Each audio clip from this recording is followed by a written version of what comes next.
Herzlich willkommen zur B2 mündliche Prüfung.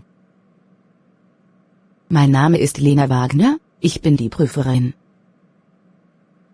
Heute haben Sie die mündliche Prüfung. Die mündliche Prüfung besteht aus 3 Teilen. Die Präsentation, die Diskussion und die Problemlösung, bzw. zusammen etwas planen. Und wir beginnen mit dem ersten Teil, mit der Präsentation. Bitte schön, Maria, fangen Sie bitte damit an. Gerne, ich heiße Maria und komme aus Italien.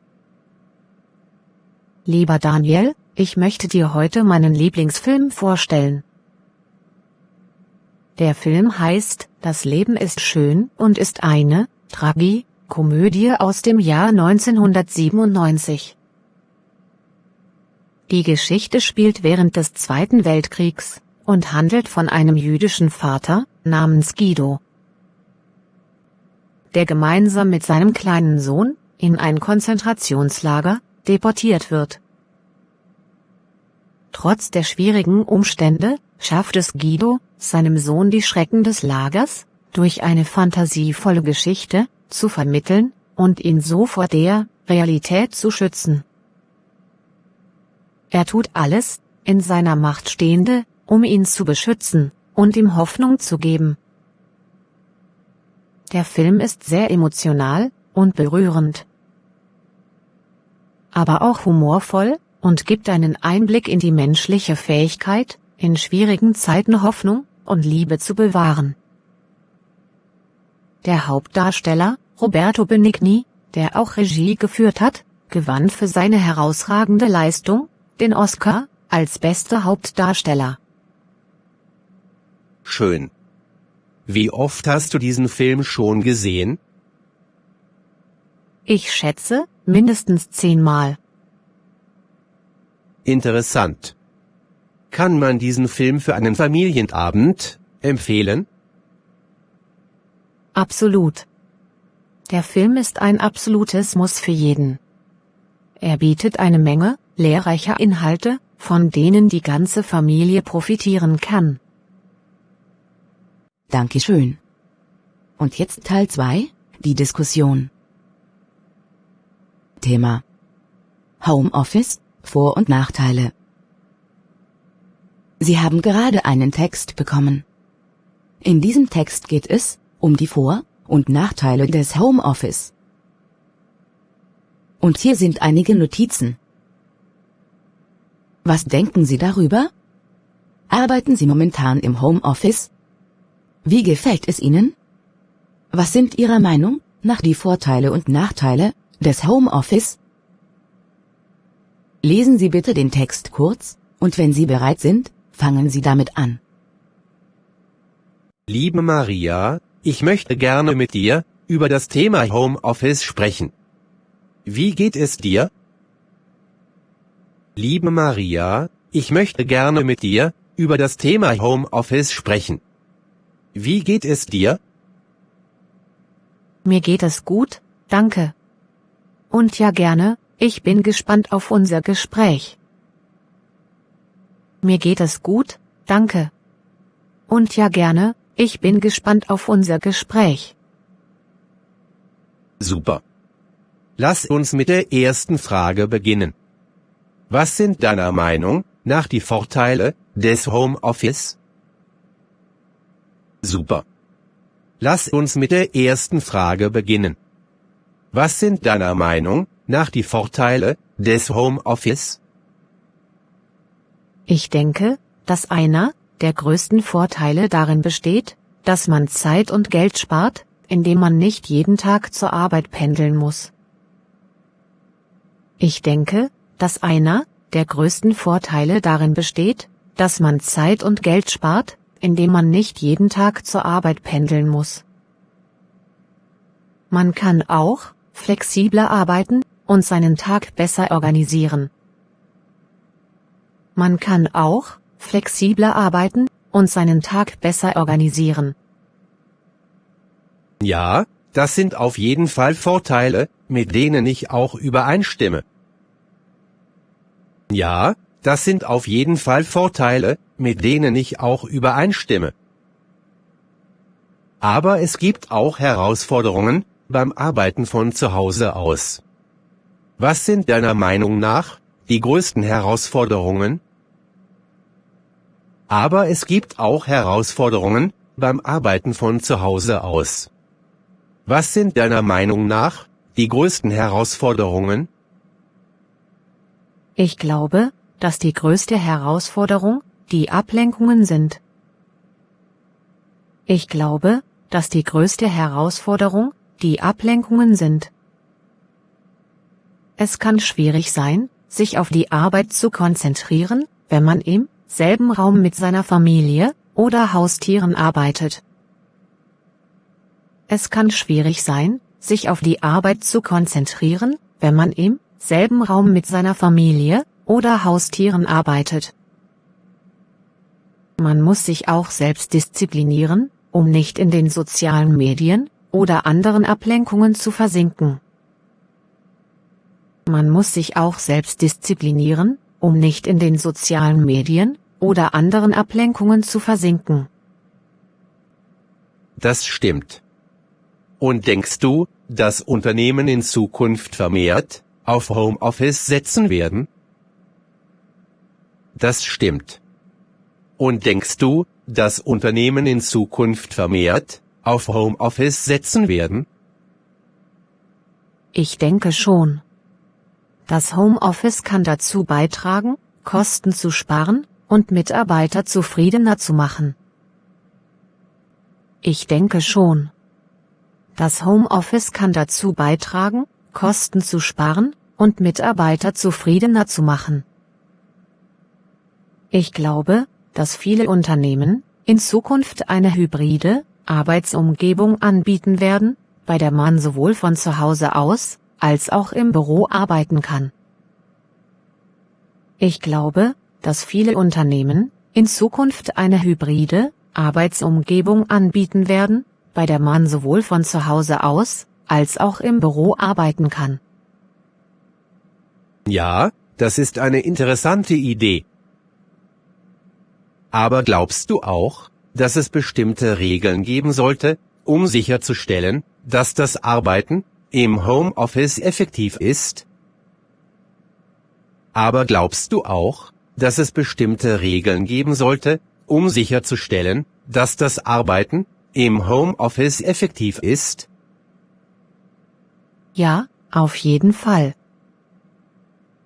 Ich glaube, dass es wichtig ist, dass man während der Arbeitszeit erreichbar ist und dass man sich an bestimmte Arbeitszeiten hält.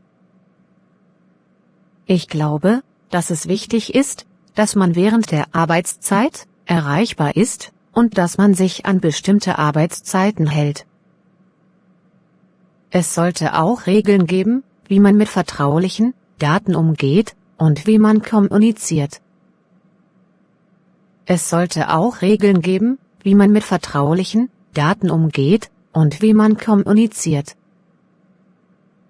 Ich stimme dir zu. Gibt es deiner Meinung nach auch Nachteile beim Arbeiten von zu Hause aus? Ich stimme dir zu. Gibt es deiner Meinung nach auch Nachteile beim Arbeiten von zu Hause aus? Ja, es gibt auch Nachteile. Zum Beispiel kann es schwieriger sein, sich von der Arbeit zu trennen, wenn man im selben Raum arbeitet, in dem man auch entspannt. Zum Beispiel kann es schwieriger sein, sich von der Arbeit zu trennen, wenn man im selben Raum arbeitet, in dem man auch entspannt. Es kann auch schwieriger sein, sich mit den Kollegen auszutauschen und den Teamgeist aufrecht zu erhalten. Es kann auch schwieriger sein, sich mit den Kollegen auszutauschen und den Teamgeist aufrecht zu erhalten. Ja, das sind wichtige Punkte. Und wie hältst du dich motiviert, wenn du von zu Hause aus arbeitest? Ja, das sind wichtige Punkte. Und wie hältst du dich motiviert, wenn du von zu Hause aus arbeitest? Ich versuche, eine Routine zu schaffen, und mich an bestimmte Arbeitszeiten zu halten. Ich versuche, eine Routine zu schaffen und mich an bestimmte Arbeitszeiten zu halten. Ich versuche auch, mich von Ablenkungen fernzuhalten und mich darauf zu konzentrieren, was ich erreichen möchte. Ich versuche auch, mich von Ablenkungen fernzuhalten und mich darauf zu konzentrieren, was ich erreichen möchte. Aber es ist auch wichtig, Pausen zu machen und sich Zeit für sich selbst zu nehmen, um den Kopf frei zu bekommen. Aber es ist auch wichtig, Pausen zu machen und sich Zeit für sich selbst zu nehmen, um den Kopf frei zu bekommen. Das klingt vernünftig. Wie denkst du über die Zukunft des Homeoffice? Werden wir uns immer mehr in diese Richtung bewegen? Das klingt vernünftig. Wie denkst du über die Zukunft des Homeoffice? Werden wir uns immer mehr in diese Richtung bewegen? Ja, ich denke, dass das Homeoffice in Zukunft noch wichtiger werden wird. Ja, ich denke, dass das Homeoffice in Zukunft noch wichtiger werden wird. Immer mehr Unternehmen werden auf diese Arbeitsweise setzen, um Kosten zu sparen und Mitarbeiter zufriedener zu machen. Immer mehr Unternehmen werden auf diese Arbeitsweise setzen, um Kosten zu sparen und Mitarbeiter zufriedener zu machen.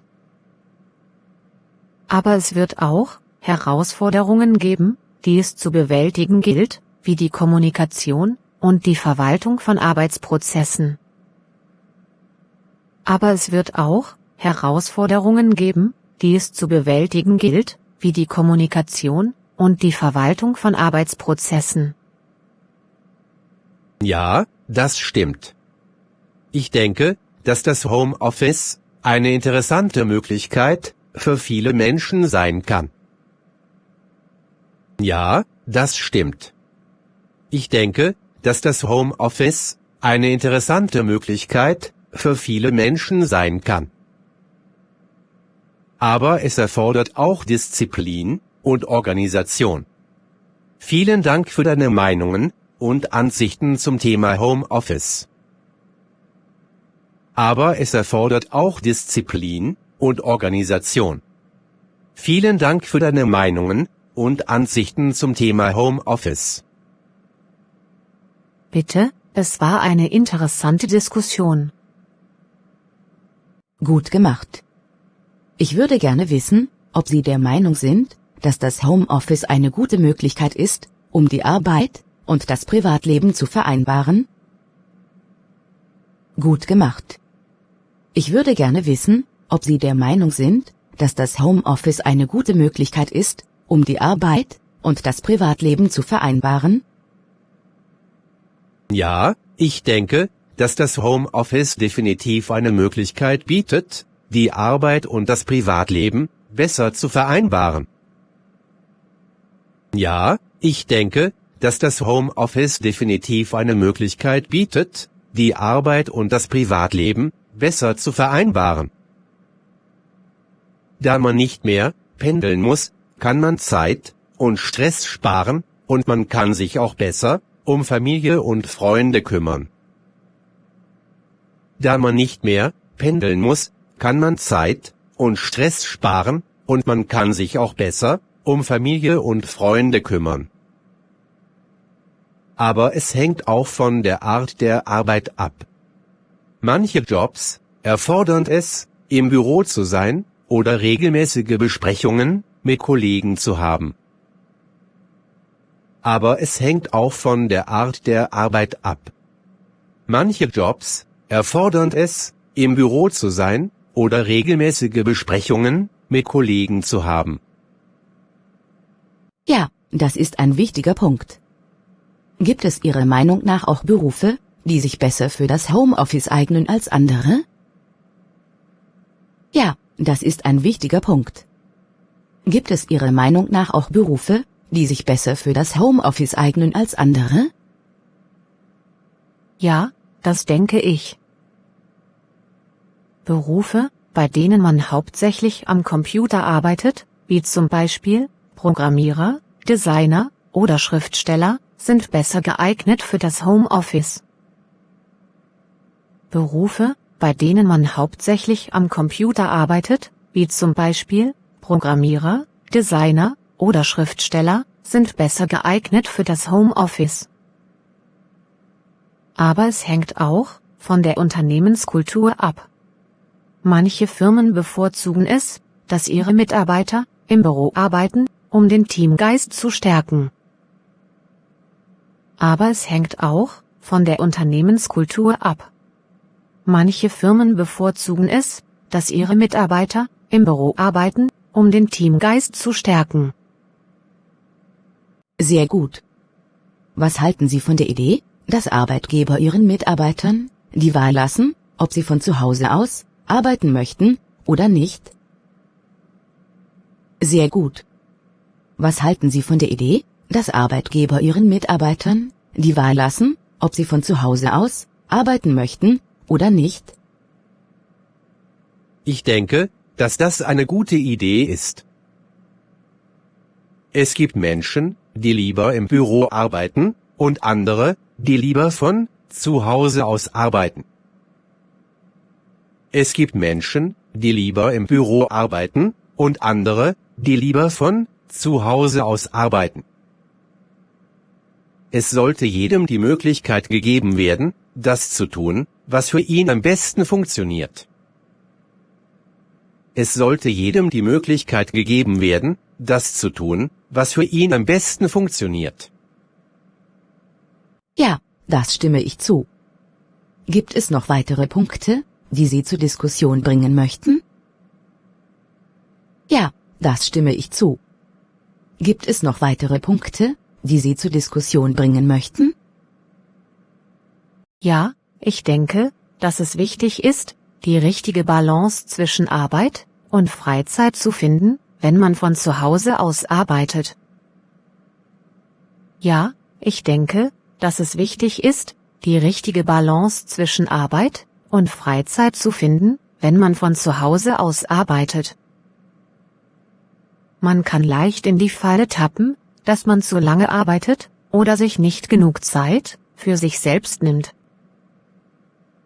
Man kann leicht in die Falle tappen, dass man zu lange arbeitet oder sich nicht genug Zeit für sich selbst nimmt. Ja, das ist sehr wichtig. Na gut, Sie haben beide interessante Punkte angesprochen. Vielen Dank für diese Diskussion. Ja, das ist sehr wichtig. Na gut, Sie haben beide interessante Punkte angesprochen. Vielen Dank für diese Diskussion. Letzten Teil, Teil 3, die Problemlösung, bzw. zusammen etwas planen. Die Aufgabe. Sie wollen gerne eine Abschiedsparty planen.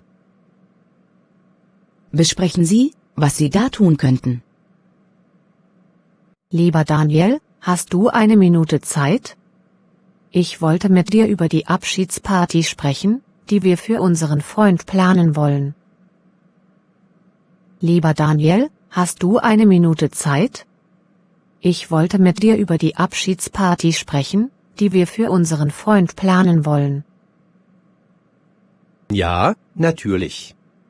Was hast du dir denn so überlegt? Ja, natürlich. Was hast du dir denn so überlegt? Ich dachte, wir könnten die Party in einem Restaurant oder einer Bar abhalten. Was denkst du? Ich dachte, wir könnten die Party in einem Restaurant oder einer Bar abhalten. Was denkst du? Das klingt gut. Aber wir sollten vielleicht auch ein Budget festlegen, damit wir wissen, wie viel wir ausgeben können. Das klingt gut. Aber wir sollten vielleicht auch ein Budget festlegen, damit wir wissen, wie viel wir ausgeben können. Was sagst du? Gute Idee. Wie viel denkst du, sollten wir pro Person ausgeben? Gute Idee. Wie viel denkst du, sollten wir pro Person ausgeben? Ich denke, zwischen 20 und 25 Euro wäre angemessen. Ich denke, zwischen 20 und 25 Euro wäre angemessen. Okay, das klingt vernünftig. Wie viele Personen sollen wir einladen? Okay, das klingt vernünftig. Wie viele Personen sollen wir einladen? Unser Freund hat viele Freunde und Kollegen. Unser Freund hat viele Freunde und Kollegen. Ich denke, wir sollten mindestens 30 Personen einladen, um sicherzugehen, dass genug Leute kommen. Ich denke, wir sollten mindestens 30 Personen einladen, um sicherzugehen, dass genug Leute kommen. Das ist eine Menge Leute. Wie können wir sicherstellen, dass alle informiert sind? Das ist eine Menge Leute. Wie können wir sicherstellen, dass alle informiert sind? Wir könnten eine WhatsApp-Gruppe erstellen oder eine E-Mail an alle senden, um sicherzugehen, dass alle eingeladen werden und die Details kennen. Wir könnten eine WhatsApp-Gruppe erstellen oder eine E-Mail an alle senden, um sicherzugehen, dass alle eingeladen werden und die Details kennen. Ja, das ist eine gute Idee. Wie wäre es mit dem Datum und der Uhrzeit? Ja, das ist eine gute Idee. Wie wäre es mit dem Datum und der Uhrzeit? Ich glaube, wir sollten die Party am Wochenende abhalten, damit alle kommen können. Ich glaube, wir sollten die Party am Wochenende abhalten, damit alle kommen können. Wie wäre es mit dem Samstag in 2 Wochen? Und wir könnten um 19 Uhr anfangen. Wie wäre es mit dem Samstag in 2 Wochen? Und wir könnten um 19 Uhr anfangen. Das passt gut. Wie sieht es mit der Dekoration und dem Essen aus? Das passt gut. Wie sieht es mit der Dekoration und dem Essen aus? Wir könnten Luftballons und Girlanden besorgen, um den Raum zu dekorieren. Wir könnten Luftballons und Girlanden besorgen, um den Raum zu dekorieren. Und wir könnten eine Käseplatte und einige Snacks bestellen, damit alle etwas zu essen haben. Und wir könnten eine Käseplatte und einige Snacks bestellen, damit alle etwas zu essen haben. Wie findest du das? Das klingt lecker. Sollen wir auch alkoholische Getränke bestellen? Das klingt lecker. Sollen wir auch alkoholische Getränke bestellen? Ja, aber wir sollten auch alkoholfreie Getränke wie Limonade oder Wasser zur Verfügung stellen für diejenigen, die keinen Alkohol trinken möchten. Ja, aber wir sollten auch alkoholfreie Getränke wie Limonade oder Wasser zur Verfügung stellen für diejenigen, die keinen Alkohol trinken möchten. Stimmt, das sollten wir nicht vergessen. Und was ist mit Musik? Stimmt, das sollten wir nicht vergessen. Und was ist mit Musik? Wir könnten eine Playlist erstellen oder einen DJ einstellen, damit wir alle tanzen können. Wir könnten eine Playlist erstellen oder einen DJ einstellen, damit wir alle tanzen können. Gute Idee. Aber wie teuer wäre das? Gute Idee. Aber wie teuer wäre das? Ich denke, wir können einen DJ für etwa 100 Euro für den Abend mieten. Ich denke, wir können einen DJ für etwa 100 Euro für den Abend mieten. Oder wir könnten einfach eine Playlist auf Spotify erstellen und die Musik über die Lautsprecher im Restaurant abspielen lassen. Oder wir könnten einfach eine Playlist auf Spotify erstellen und die Musik über die Lautsprecher im Restaurant abspielen lassen. Ja, das ist eine gute Idee. Also, ich fasse mal kurz zusammen. Wir planen eine Abschiedsparty für unseren Freund in einem Restaurant oder einer Bar. Das Budget beträgt 20 bis 25 Euro pro Person. Wir werden mindestens 30 Personen einladen und die Einladungen per WhatsApp-Gruppe oder E-Mail versenden. Die Party wird am Samstag, in 2 Wochen, um 19 Uhr beginnen. Wir werden Dekoration und Essen bestellen, alkoholische und alkoholfreie Getränke zur Verfügung stellen. Und entweder eine Playlist erstellen oder einen DJ einstellen. Falls wir uns für den DJ entscheiden, werden wir etwa 100 Euro dafür ausgeben. Habe ich etwas vergessen? Nein, das ist alles. Ich denke, wir sind gut vorbereitet. Nein, das ist alles. Ich denke, wir sind gut vorbereitet. Aber bevor wir alles in die Tat umsetzen, sollten wir noch einmal mit unserem Freund sprechen und sicher gehen, dass er mit all unseren Plänen einverstanden ist. Aber bevor wir alles in die Tat umsetzen, sollten wir noch einmal mit unserem Freund sprechen und sicher gehen, dass er mit all unseren Plänen einverstanden ist. Das ist eine gute Idee.